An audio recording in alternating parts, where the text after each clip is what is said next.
जय श्री कृष्णा मित्रों, एक बार फिर से आपका स्वागत है आपके अपने चैनल अनमोल स्टोरी पावर टीवी में। आज हम लेकर आए हैं किसान की अनोखी परीक्षा की कहानी। अगर आपको हमारी यह कहानी पसंद आए तो कृपया वीडियो को लाइक करके चैनल को सब्सक्राइब करें और बेल आइकन को जरूर दबाएं। भारत के एक छोटे से गांव में जहां सुबह की पहली किरण मिट्टी की सौंधी महक के साथ धरती पर उतरती थी, वहीं रामपुर नामक गांव अपनी सादगी और संघर्ष की कहानियों के लिए मशहूर था। गांव के हरे भरे खेत, आम और जामुन के पेड़ों से घिरे पगडंडियां और छोटी छोटी झोपड़ियों से सजी यह जगह अपने में एक अनोखी दुनिया थी। यहाँ के लोग सीधा जीवन जीते थे और खेती बाड़ी ही उनका मुख्य व्यवसाय था। गांव के एक कोने में रामधन नाम का किसान अपनी पत्नी सरोजा और बेटे किशन के साथ रहता था। रामधन का परिवार साधारण लेकिन स्वाभिमानी था। उनके पास 5 बीघा जमीन थी जो परिवार के पेट पालने का एकमात्र जरिया थी। खेत की मिट्टी उपजाऊ थी, लेकिन बारिश के भरोसे होने वाली खेती अक्सर उनके भविष्य को अनिश्चित बना देती थी।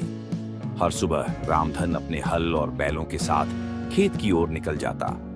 सरोजा घर संभालती और किशन स्कूल जाने के बाद अपने पिता की मदद करने खेत पहुंच जाता। ये जीवन सरल था लेकिन चुनौतियों से भरा हुआ। रामधन अपने परिश्रम और ईमानदारी पर भरोसा करता था। उसे अपने बेटे से बड़ी उम्मीदें थीं। एक दिन गांव के चौपाल पर एक बड़ी चर्चा छिड़ी। गांव के सबसे प्रभावशाली जमींदार ठाकुर रघुनाथ सिंह ने नया फरमान सुनाया था कि सभी किसानों को उनकी उपज का आधा हिस्सा बतौर लगान देना होगा। यह खबर सुनते ही गांव के किसानों में हलचल मच गई। रामधन भी इस निर्णय से परेशान था। चौपाल पर खड़े होकर उसने कहा, हम पहले ही अपनी पूरी ताकत लगाकर खेती करते हैं। बारिश हो या सूखा, हर हाल में गुजारा करना पड़ता है। अब आधी फसल लगान में चली जाएगी तो हमारे बच्चों का क्या होगा? लेकिन ठाकुर के आदमी यह सुनने के मूड में नहीं थे। उन्होंने सबको धमकी दी, जो लगान नहीं देगा उसकी जमीन हम छीन लेंगे। इस चेतावनी ने पूरे गांव को गहरे संकट में डाल दिया। रामधन के दिल में चिंता का बादल छा गया। घर लौटकर उसने सरोजा से कहा, अब हमें कुछ सोचना होगा। या तो हम अपना हक लेकर रहेंगे या सब कुछ खो देंगे। सरोजा ने शांत स्वर में कहा, हिम्मत रखो रामधन, भगवान पर भरोसा रखो। मेहनत का फल कभी बेकार नहीं जाता। रामधन को सरोजा के शब्दों से थोड़ी हिम्मत मिली, लेकिन समस्या का समाधान अभी भी दूर था। अगले दिन वह खेत की ओर जाते समय गांव के बुजुर्ग पंडित जी से मिला। पंडित जी ने उसे सलाह दी, तुम्हें एकजुट होकर इस अन्याय के खिलाफ लड़ना होगा। अगर सभी किसान साथ खड़े होंगे तो ठाकुर की हिम्मत नहीं होगी कि वह तुम्हारे अधिकार छीन सके। रामधन ने यह बात अपने मन में ठान ली। उसी शाम उसने गांव के सभी किसानों को अपने आंगन में बुलाया। दीपक की मध्यम रोशनी में सबने मिलकर चर्चा की। रामधन ने कहा, यह लड़ाई किसी एक की नहीं है, यह हम सबकी लड़ाई है। हमें अपने हक के लिए एकजुट होकर लड़ना होगा। गांव के लोगों ने उसकी बात का समर्थन किया। सभी ने तय किया कि वे मिलकर ठाकुर से बात करेंगे और अपने अधिकार की मांग करेंगे। यह फैसला आसान नहीं था। ठाकुर रघुनाथ सिंह केवल जमींदार ही नहीं बल्कि राजनीतिक ताकत का केंद्र भी था। अगले दिन रामधन और गांव के अन्य किसान ठाकुर की हवेली पर पहुंचे। उन्होंने विनम्रता से अपनी बात रखी, लेकिन ठाकुर ने उनकी एक न सुनी। उसने गुस्से में कहा, तुम लोगों ने हिम्मत कैसे की मेरी बात को चुनौती देने की? याद रखो, ये जमीन मेरी है और मैं जो चाहूंगा वही होगा। गांव वालों के चेहरे पर डर और गुस्से का मिश्रण था, लेकिन रामधन ने हार नहीं मानी। उसने कहा, ठाकुर साहब, ये जमीन हमारी मेहनत से हरी भरी होती है। आपकी ताकत हमसे हमारी मेहनत का हक नहीं छीन सकती। अगर आप अपने फैसले पर अड़े रहे तो हम भी अपने हक के लिए आखिरी सांस तक लड़ेंगे। ठाकुर उनकी चुनौती से तिलमिला उठा।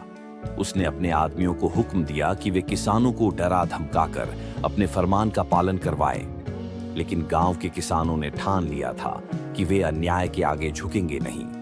ये संघर्ष सिर्फ जमीन का नहीं था, ये सम्मान, आत्मनिर्भरता और अधिकारों की लड़ाई थी।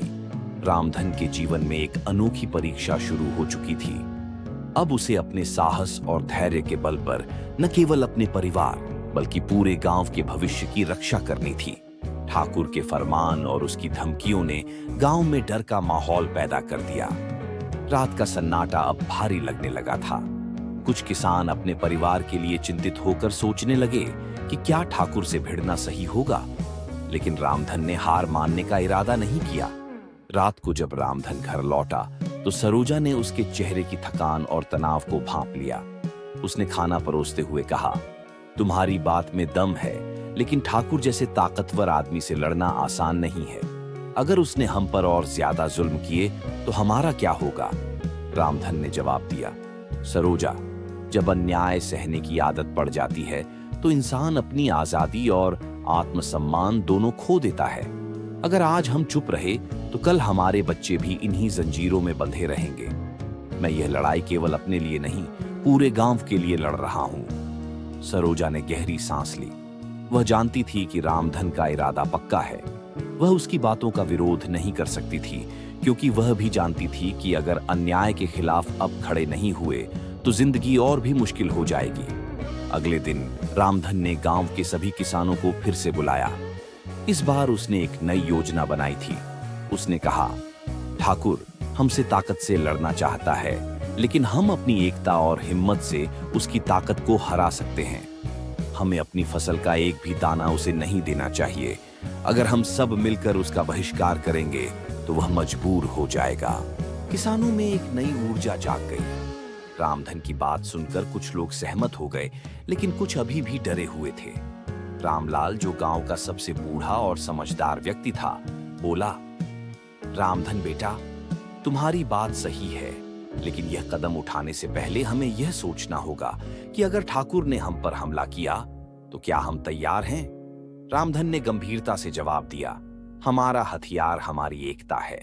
अगर हम सब साथ रहेंगे तो ठाकुर को हमारी ताकत का अंदाजा होगा, लेकिन अगर हम बिखर गए तो वह हमें कमजोर समझकर और ज्यादा सताएगा। ये सुनकर सभी ने सहमति में सिर हिलाया। गांव के लोगों ने तय किया कि वे ठाकुर को अपनी फसल का हिस्सा नहीं देंगे। इस निर्णय ने पूरे गांव में एक नई लहर पैदा कर दी। लेकिन इस बीच ठाकुर के आदमी गांव में घूमने लगे और किसानों को धमकाने लगे। एक दिन ठाकुर का सबसे भरोसेमंद आदमी मुरारी रामधन के घर आ पहुंचा। उसने धमकी भरे स्वर में कहा, रामधन, तुम खुद को क्या समझते हो? ठाकुर साहब के खिलाफ जाने का अंजाम जानते हो? अगर तुमने अपनी फसल का हिस्सा नहीं दिया तो तुम्हारे घर की एक एक चीज नीलाम कर दी जाएगी। सोच लो, अभी भी वक्त है।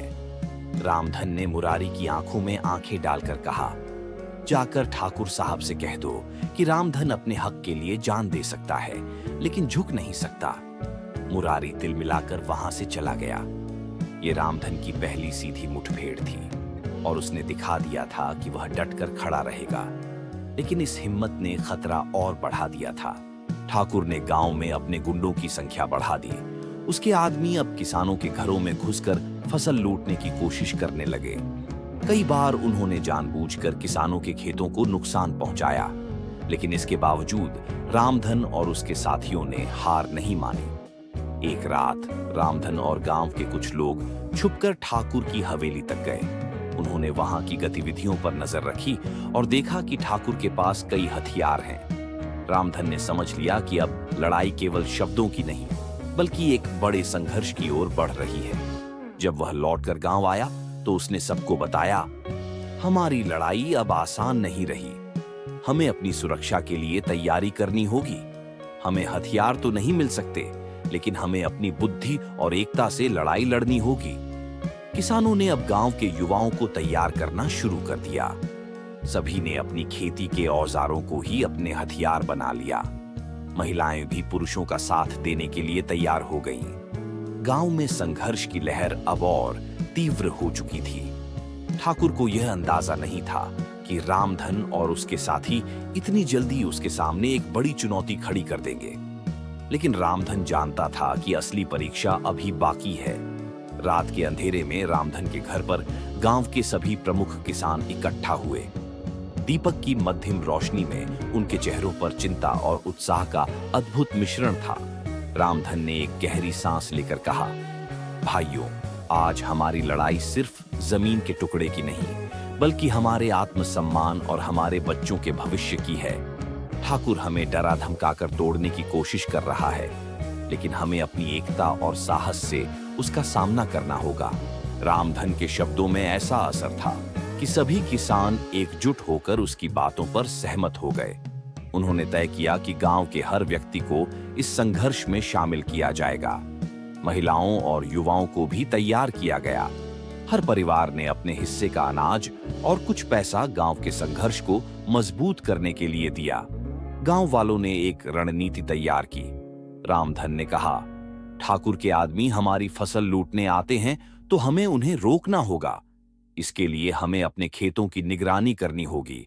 हर रात अलग अलग किसान अपने अपने खेतों में पहरा देंगे। किसानों ने खेतों के चारों ओर कांटेदार झाड़ियां लगा दी। महिलाएं पानी और खाना लेकर पहरा देने वालों का साथ देने लगीं। बच्चों ने पगडंडियों पर नजर रखनी शुरू कर दी। पूरे गांव में एक नई ऊर्जा और साहस का माहौल था।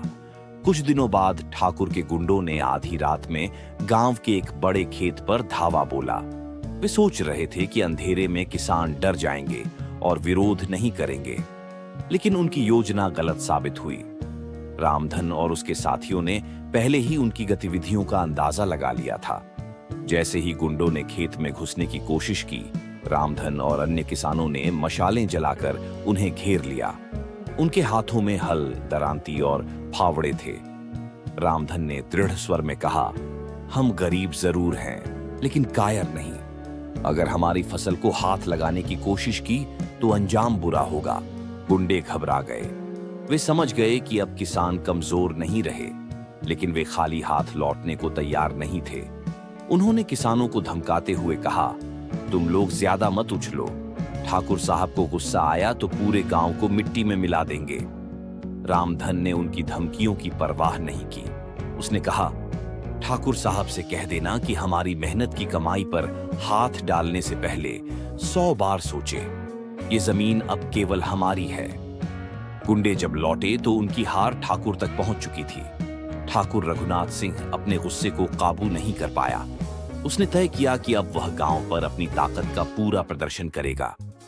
ठाकुर के बदले की योजना की खबर गांव तक पहुंच गई। कुछ किसान डर गए। वे सोचने लगे कि शायद ठाकुर से टकराना उनकी सबसे बड़ी गलती थी, लेकिन रामधन ने उन्हें समझाया, डरना हमारी सबसे बड़ी कमजोरी होगी। अगर आज हम झुक गए तो आने वाली पीढ़ियां हमें कभी माफ नहीं करेंगी। हमें अपने हक के लिए आखिरी दम तक खड़ा रहना होगा। रामधन के शब्दों ने गांव वालों के अंदर नया जोश भर दिया। अब महिलाएं और बच्चे भी इस संघर्ष का हिस्सा बनने लगे।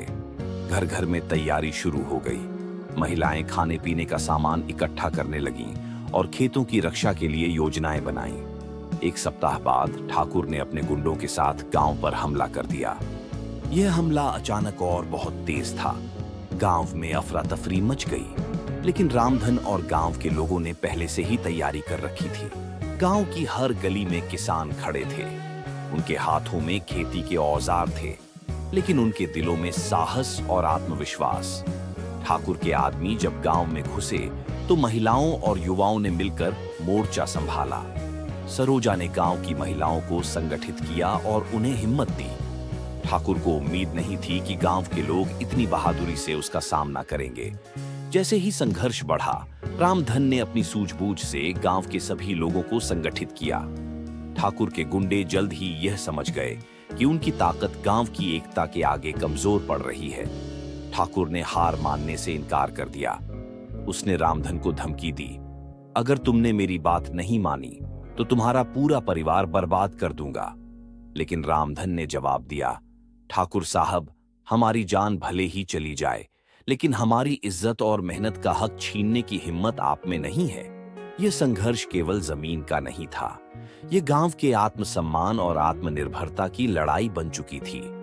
अब ठाकुर और रामधन के बीच की यह लड़ाई गांव के भविष्य को तय करने वाली थी। रामधन और गांव के लोग अब पूरी तरह से ठाकुर के खिलाफ खड़े हो गए थे। ठाकुर ने गांव में अपनी पूरी ताकत का प्रयोग किया था, लेकिन रामधन ने जो संघर्ष शुरू किया था वह अब एक आंदोलन का रूप ले चुका था। गांव की सड़कों पर, खेतों में और चौपालों पर चर्चा का मुख्य विषय अब यही था क्या रामधन और गांव के लोग सचमुच ठाकुर की तानाशाही को चुनौती देने में सफल हो पाएंगे? ठाकुर ने अपनी गुस्से से भरी आंखों में अब सिर्फ एक ही सपना देखा, रामधन और उसके साथियों को किसी भी हालत में ध्वस्त करना। उसने तय किया कि वह अब अपनी पूरी शक्ति का इस्तेमाल करेगा और किसी भी कीमत पर अपनी जीत सुनिश्चित करेगा। उसने कई बार गांव में अपने लोग भेजे, धमकियां दी और डर फैलाने की कोशिश की, लेकिन रामधन के हौसले में कोई कमी नहीं आई। रामधन अब समझ चुका था कि ठाकुर की ताकत का मुकाबला एकमात्र रास्ता है, आंदोलन को और बढ़ाना। उसे यह एहसास था कि सिर्फ गांव के लोग ही नहीं, पूरे क्षेत्र में इस संघर्ष को फैलाना जरूरी था। उसने अपने साथियों को इस बारे में बताया और सभी ने सहमति जताई। रामधन ने सोचा कि अगर इस संघर्ष में पूरे क्षेत्र के किसान जुड़ गए तो ठाकुर के खिलाफ एक सशक्त आवाज उठाई जा सकती है।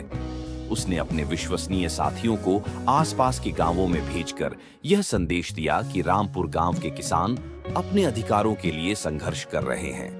यह संघर्ष सिर्फ एक गांव का नहीं, बल्कि पूरे इलाके का था। धीरे धीरे खबर पूरे इलाके में फैलने लगी। आसपास के गांवों के किसान रामधन की बहादुरी और संघर्ष की कहानी सुनने के लिए एकत्र होने लगे।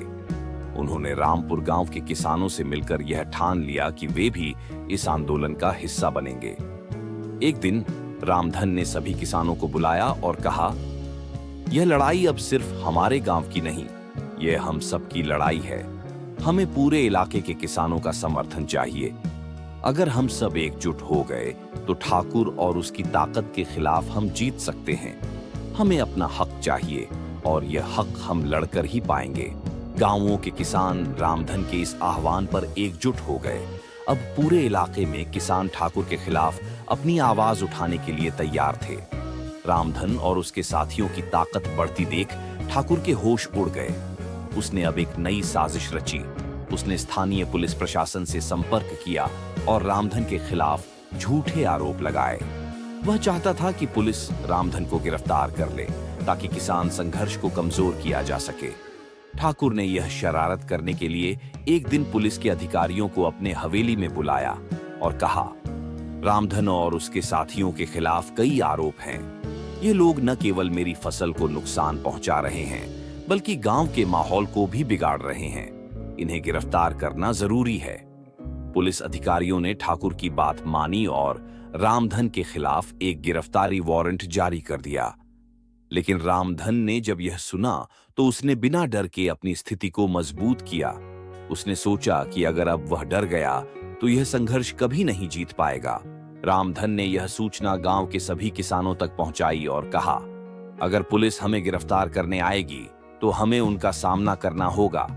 हमें डरने की जरूरत नहीं है, क्योंकि हम सच के साथ हैं। हमारी एकता ही हमारी सबसे बड़ी ताकत है। पुलिस जब रामधन को गिरफ्तार करने के लिए गांव में घुसी तो उसने देखा कि सैकड़ों किसान एकजुट होकर उसकी रक्षा करने के लिए खड़े थे। महिलाएं, बच्चे और बुजुर्ग सभी रामधन का साथ देने के लिए तैयार थे। पुलिस को यह दृश्य देखकर घबराहट होने लगी। रामधन खुद पुलिस अधिकारियों के पास गया और कहा, मैं कानून का सम्मान करता हूं, लेकिन यह गिरफ्तारी केवल दबाव डालने के लिए है। हम केवल अपना हक मांग रहे हैं।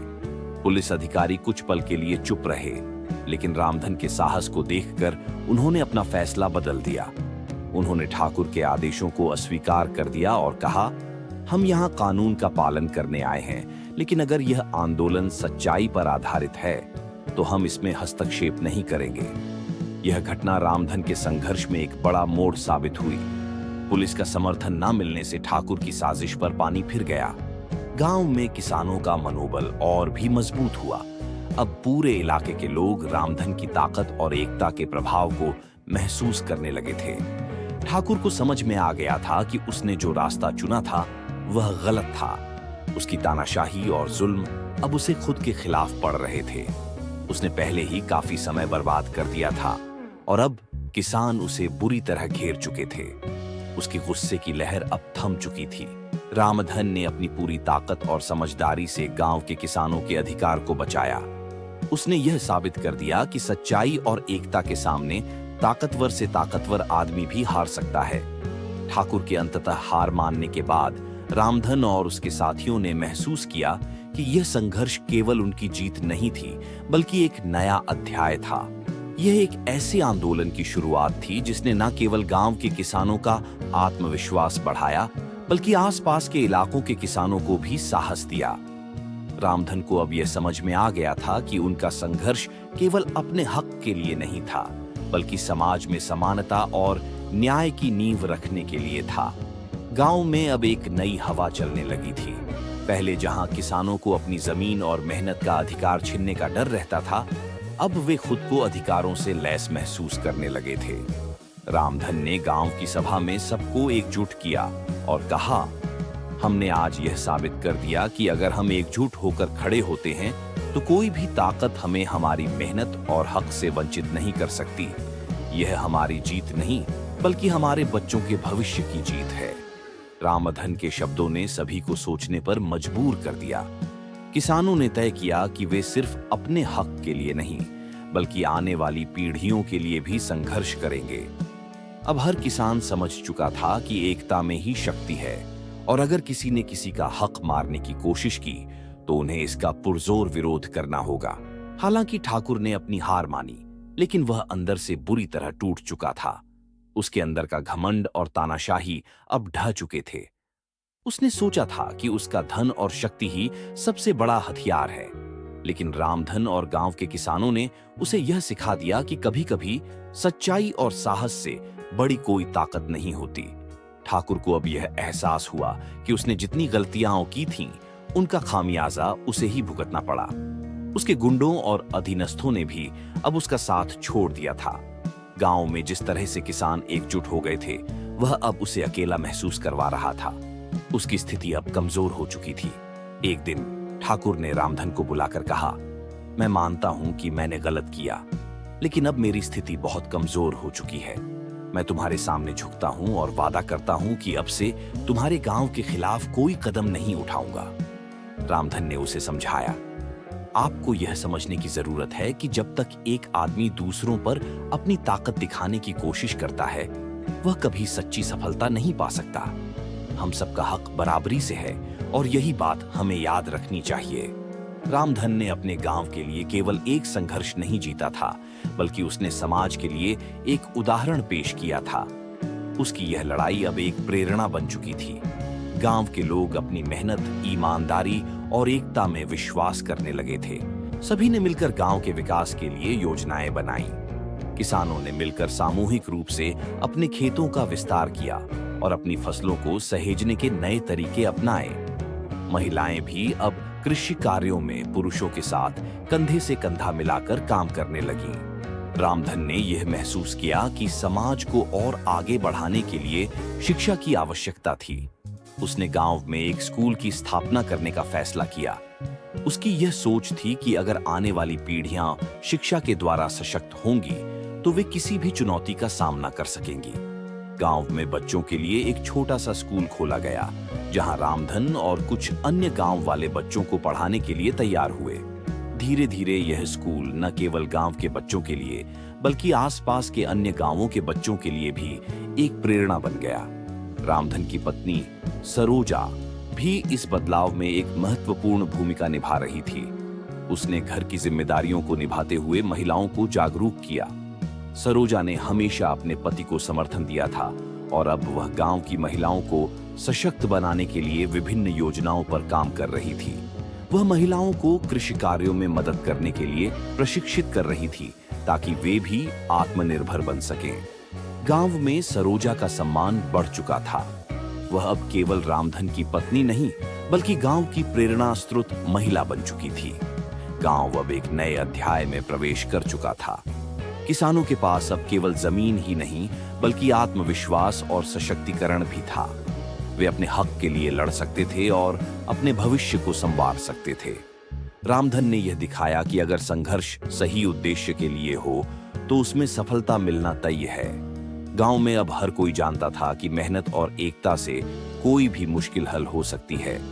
रामधन और उसकी पूरी टीम ने यह साबित कर दिया कि जीवन की सबसे बड़ी ताकत हमारी एकता और साहस है। समाज में परिवर्तन की यह लहर अब पूरे इलाके में फैलने लगी थी। रामधन और उसके साथियों की कोशिशों से न केवल गांव का चेहरा बदला था, बल्कि आसपास के कई अन्य गांवों के किसान भी उनके संघर्ष से प्रेरित हुए थे। रामपुर गांव अब एक आदर्श बन चुका था, जहां किसान सिर्फ अपनी मेहनत पर भरोसा करते थे और किसी भी चुनौती से बिना डर के सामना करते थे। कुछ महीनों बाद ठाकुर रघुनाथ सिंह ने महसूस किया कि वह अभी भी राजनीति और व्यापार में अपने प्रभाव को फिर से स्थापित करना चाहता था।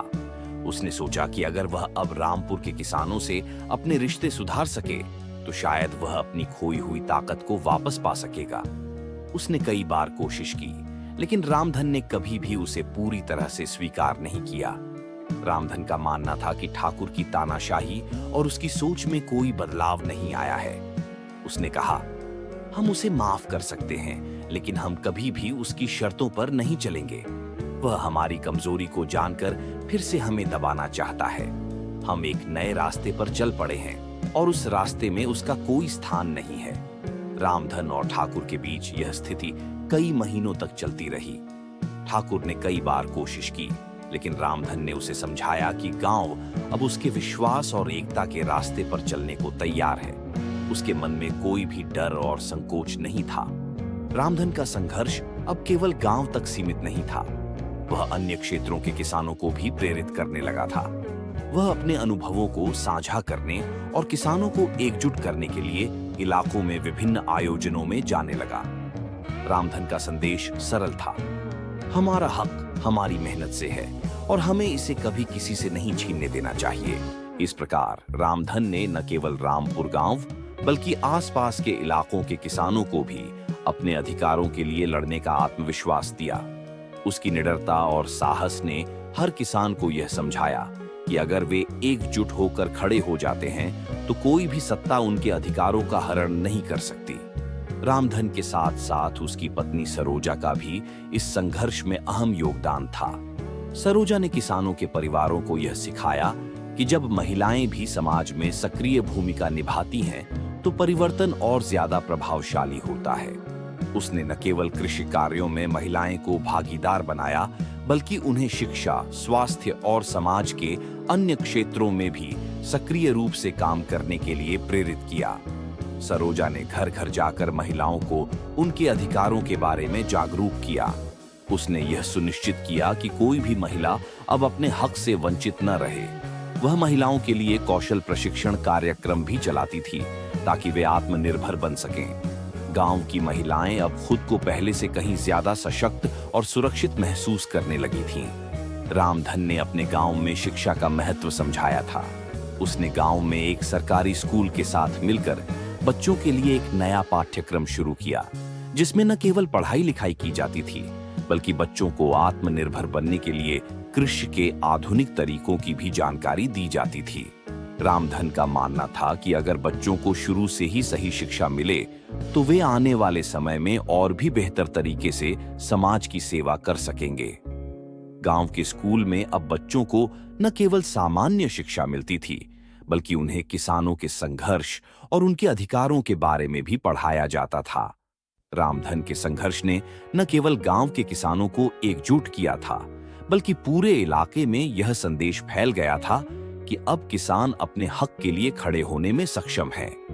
गांव के लोग अब हर मोर्चे पर ताकतवर थे, चाहे वह खेती हो, समाज सेवा हो या राजनीति।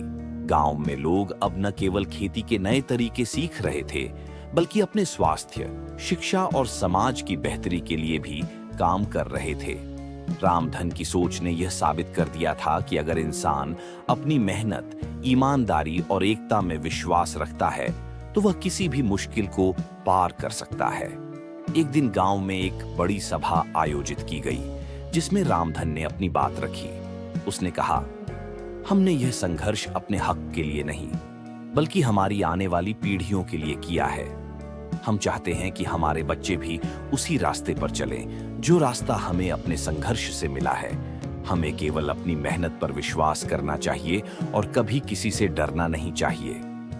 रामधन का यह संदेश अब केवल गांव के किसानों तक सीमित नहीं था, बल्कि पूरे क्षेत्र में हर किसी के दिल में गूंजने लगा था।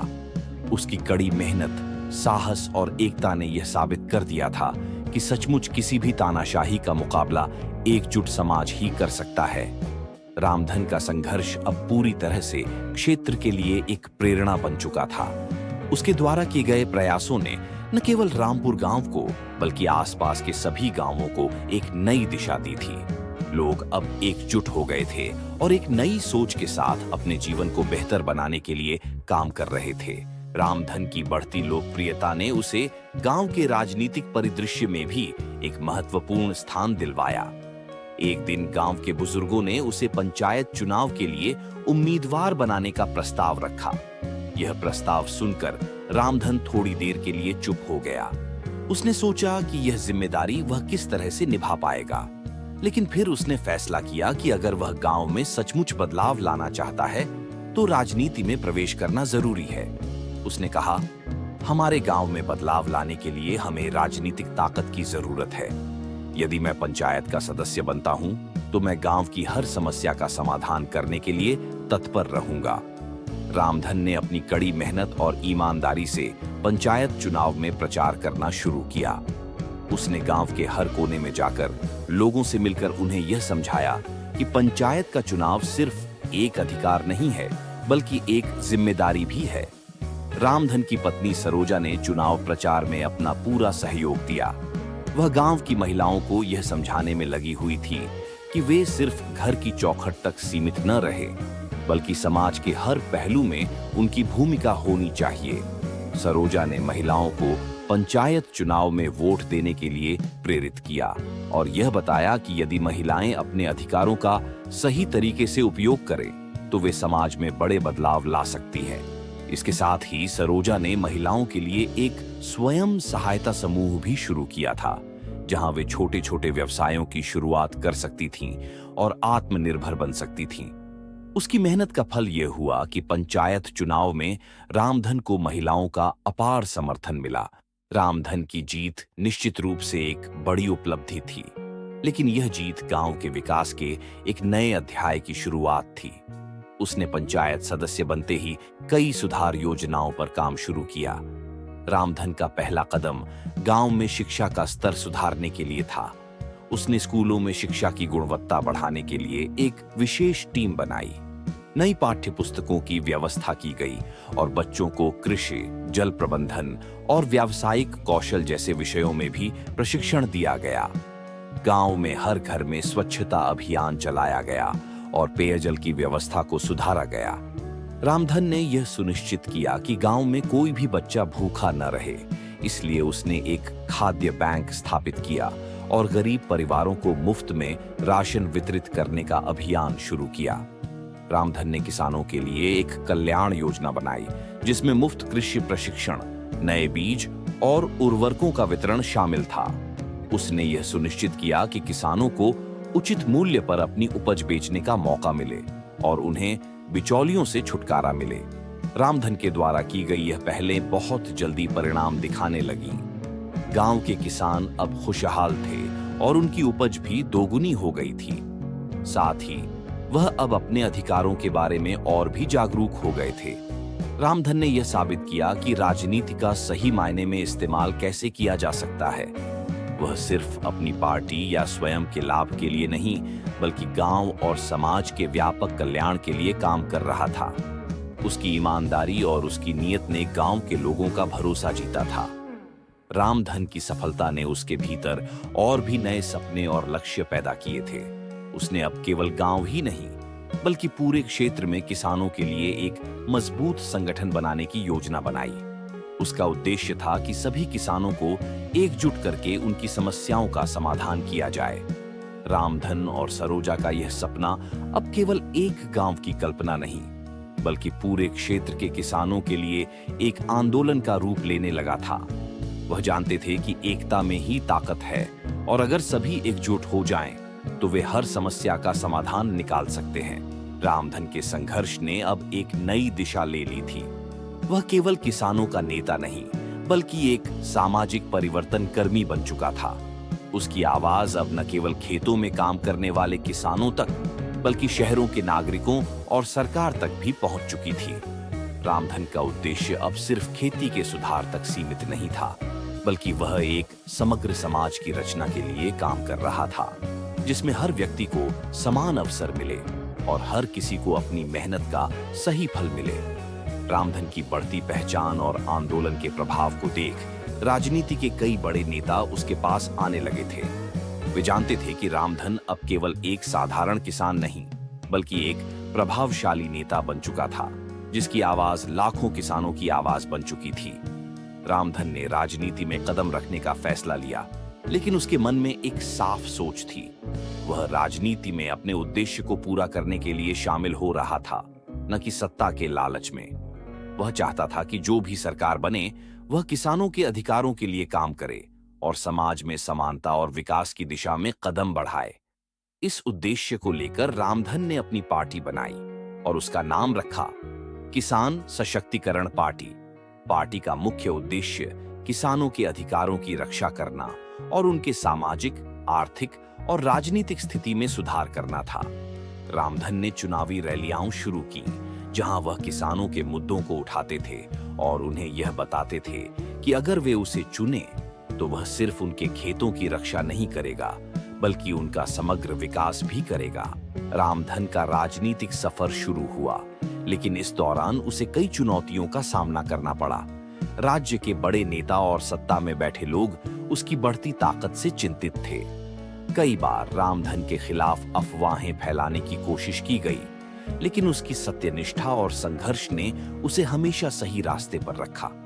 रामधन ने चुनावी अभियानों में अपने ही तरीकों का पालन किया। उसने किसी भी प्रकार के धन या बल का इस्तेमाल नहीं किया। उसका केवल एक ही मंत्र था, किसानों की सेवा ही सबसे बड़ा धर्म है। वो किसानों के बीच जाकर उनकी समस्याएं सुनता और उन्हें समाधान की दिशा दिखाता। धीरे धीरे उसकी पार्टी में लाखों लोग जुड़ने लगे। रामधन की पार्टी अब राज्य में एक मजबूत शक्ति बन चुकी थी। हर गांव, कस्बे और शहर में उसकी पार्टी के समर्थक थे। उसने चुनावों में न केवल अपनी पार्टी को मजबूती दी, बल्कि अपने संघर्ष से यह सिद्ध भी कर दिया कि वह राजनीति में किसानों की सच्ची आवाज बन सकता है। रामधन के आंदोलन में अब महिलाएं भी सक्रिय रूप से शामिल हो रही थीं। सरोजा ने हमेशा ही महिला सशक्तिकरण की दिशा में कदम बढ़ाए थे और अब यह मुहिम पूरे राज्य में फैलने लगी थी। रामधन ने यह सुनिश्चित किया कि उनकी पार्टी महिलाओं को राजनीति और समाज के हर क्षेत्र में बराबरी का अधिकार दे। महिलाएं अब केवल खेती तक ही सीमित नहीं थीं, बल्कि वे अपने गांवों के निर्णय लेने में भी सक्रिय रूप से शामिल होने लगी थीं। रामधन ने महिलाओं को राजनीतिक नेतृत्व में आगे बढ़ने के लिए प्रेरित किया। वह जानता था कि अगर महिलाओं को उनके हक मिलेंगे तो समाज में बदलाव और प्रगति सुनिश्चित हो सकेगी। रामधन ने अपनी पार्टी के माध्यम से एक नया आर्थिक दृष्टिकोण पेश किया, जिसमें खेती के साथ साथ छोटे उद्योगों, कुटीर उद्योगों और आत्मनिर्भरता को बढ़ावा दिया गया। उसने यह समझाया कि अगर किसान केवल अपनी जमीन पर निर्भर रहेंगे तो उनका जीवन कभी पूरी तरह से सुरक्षित नहीं होगा। इसलिए रामधन ने किसानों को स्वनिर्माण और छोटे व्यापारों में निवेश करने के लिए प्रेरित किया। उन्होंने उन्हें यह बताया कि यदि वे दूध उत्पादन, मुर्गी पालन, बागवानी या छोटे उद्योगों में लगे तो वे अपनी आर्थिक स्थिति को मजबूती से सुधार सकते हैं। इसके लिए रामधन ने कई योजनाओं की शुरुआत की, जैसे कि किसान उद्योग योजना और आत्मनिर्भर गांव योजना। इन योजनाओं के तहत किसानों को सस्ती दरों पर लोन, प्रशिक्षण और बाजारों तक पहुंचाने के लिए विशेष सुविधाएं प्रदान की गई। रामधन का मानना था कि केवल खेती में सुधार करना पर्याप्त नहीं है। उसने शिक्षा और प्रौद्योगिकी के क्षेत्र में भी कई पहलें की। वह चाहता था कि आने वाली पीढ़ी को ऐसी शिक्षा मिले जो उन्हें आत्मनिर्भर बनाने के साथ साथ समाज के हर क्षेत्र में योगदान देने की दिशा में मार्गदर्शन करे। रामधन ने राज्य में कई नए कृषि विश्वविद्यालयों और प्रशिक्षण केंद्रों की स्थापना की, जहां किसानों को आधुनिक तकनीक, जैविक खेती, जल प्रबंधन और जलवायु परिवर्तन के बारे में बताया जाता था। इसके अलावा उसने बच्चों और युवाओं के लिए भी विशेष कार्यक्रम शुरू किए, जिससे वे कृषि और पर्यावरण विज्ञान में रुचि विकसित कर सकें। रामधन की नीति यह थी कि खेती और पर्यावरण का संतुलन होना चाहिए। उसने किसानों को यह सिखाया कि अगर वे प्राकृतिक संसाधनों का सही तरीके से इस्तेमाल करेंगे तो न केवल उनकी खेती बेहतर होगी बल्कि पर्यावरण की रक्षा भी होगी। रामधन ने जलवायु परिवर्तन, भूमि की उर्वरता और प्राकृतिक संसाधनों के संरक्षण के बारे में किसानों को जागरूक किया। उसने किसानों से अपील की कि वे रासायनिक उर्वरकों का कम से कम इस्तेमाल करें और जैविक खेती को अपनाएं। उसकी इस पहल का असर तेजी से हुआ और कई किसानों ने जैविक खेती को अपना लिया। रामधन का संघर्ष अब पूरी तरह से एक सामाजिक और राजनीतिक परिवर्तन में बदल चुका था। उसने जो एक सपना देखा था वह अब वास्तविकता में बदल चुका था। वह अब न केवल एक किसान नेता था बल्कि उसने पूरी तरह से समाज के प्रत्येक वर्ग को सशक्त बनाने का कार्य किया था। उसकी नीतियों ने देश भर में किसानों के अधिकारों और समाज में समानता के लिए एक नई दिशा दी थी। रामधन की यात्रा अब उसके लिए केवल एक राजनीतिक यात्रा नहीं रही बल्कि यह एक सामाजिक आंदोलन बन चुकी थी। किसान अब केवल भूमि से जुड़े लोग नहीं थे, वे अब समाज के सशक्त भागीदार थे। उसकी नीतियों से न केवल किसानों का जीवन बदला था बल्कि उसने पूरे समाज की मानसिकता को एक नया रूप दिया था। वह अब सबका नेता बन चुका था। रामधन की पार्टी ने अपनी सबसे बड़ी चुनावी जीत हासिल की थी। वह अब राज्य के मुख्यमंत्री के रूप में किसानों के लिए निर्णायक कदम उठाने में सक्षम था। उसकी प्राथमिकता यह थी कि राज्य में कोई भी किसान भूखा न सोए और उनका हर अधिकार सुरक्षित रहे। उसने किसानों के लिए आवश्यक वस्तुओं पर सब्सिडी देने, कृषि बीमा योजनाओं का विस्तार करने और कृषि में तकनीकी बदलावों के लिए ठोस कदम उठाए। रामधन के कार्यों ने न केवल राज्य बल्कि पूरे देश में परिवर्तन की एक नई लहर को जन्म दिया था। वह किसान आंदोलन का चेहरा बन चुका था। देश भर में उसके नेतृत्व में किसान संगठनों ने अधिक संगठित होकर अपनी आवाज उठाई थी। अब सरकारों को किसानों की मांगों पर गंभीरता से विचार करना पड़ता था। उसने यह सिद्ध किया था कि अगर किसी नेता का दिल अपने लोगों के लिए सच्चा हो तो वह किसी भी समस्या का समाधान ढूंढ सकता है। उसके संघर्ष के माध्यम से किसानों को यह समझ में आया कि उनका भविष्य उनके हाथ में है और जब वे एकजुट होकर किसी भी मुद्दे पर आवाज उठाते हैं तो उन्हें सुनने वाला हमेशा होता है। समाज में रामधन का योगदान अब केवल एक आंदोलन तक सीमित नहीं था, वह एक आंदोलन से बढ़कर एक विरासत बन चुका था। जब लोग उसके बारे में बात करते तो वे न केवल एक संघर्षशील किसान नेता को याद करते बल्कि उसे एक ऐसे व्यक्ति के रूप में याद करते जिसने अपने संघर्षों के माध्यम से न केवल अपनी जिंदगी बदली बल्कि लाखों किसानों और कमजोर वर्गों की जिंदगी को भी बेहतर बनाया। रामधन की दृष्टि और संघर्ष ने समाज में एक नया विश्वास और ऊर्जा पैदा की थी। उसने यह साबित कर दिया था कि किसी भी महान बदलाव की शुरुआत एक छोटे से कदम से होती है और जब वह कदम सच्चाई और न्याय की ओर बढ़ता है तो वह बदलाव समग्र समाज को प्रभावित करता है। अंत में रामधन की कहानी एक प्रेरणा बन चुकी थी, एक किसान की अनोखी परीक्षा जिसमें उसने न केवल अपनी परीक्षा दी बल्कि समाज को एक नई दिशा दिखाई। उसकी यात्रा ने यह साबित कर दिया कि यदि दिल में सच्चाई और जनसेवा का उद्देश्य हो तो किसी भी संघर्ष में सफलता निश्चित होती है।